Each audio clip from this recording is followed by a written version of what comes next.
Nedbank describes the recent developments surrounding the tariffs as a roller coaster.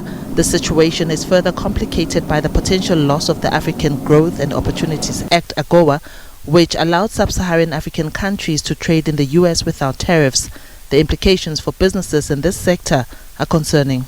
It's definitely a threat for our businesses. If you look at our GDP, our balance of payments, if you bring it more down to home as well, it affects job losses, possible threats and challenges around economic and financial stability of South Africa.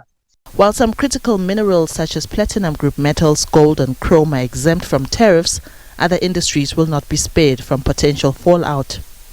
Each sectors and industries have its own flat tariffs. If you look at automobile, which is one of the great base GDP contributors, that's a flat 25%. Steel, aluminium, agriculture, they all have basically different tariffs over and above the 30%. So what does that mean? It means that, in the South African context, we become very uncompetitive in terms of our products to the US.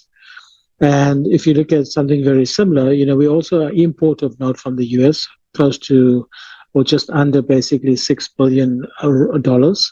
But from a major export perspective, we're finding that, the one is the less competitive we are, the less market we have to sell our goods.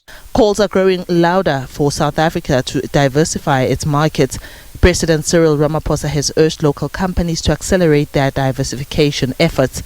However, Professor Daniel Meyer from the University of Johannesburg warns that this transition will not be easy for a variety of reasons. It's really going to be difficult because we're not so competitive. We're quite isolated in the southern point of Africa. The distances make it very expensive to transport items. So I would say that let's save this AGOA agreement basically and talk about zero to zero. It is to the benefit of South Africa. If we don't do it, there's going to be less exports, weakening trade balance, less economic activities, less growth, job losses, as well as inflation is going to increase if we don't have the right decisions. And I've heard some wrong statements by some of the government officials and ministers on this issue, and it's going to be picked up by the Trump administration as a negative impact on their decision, and we've got only a few weeks to resolve this. Naidu emphasizes the importance for affected businesses to partner with the right banking institution that can guide their next step.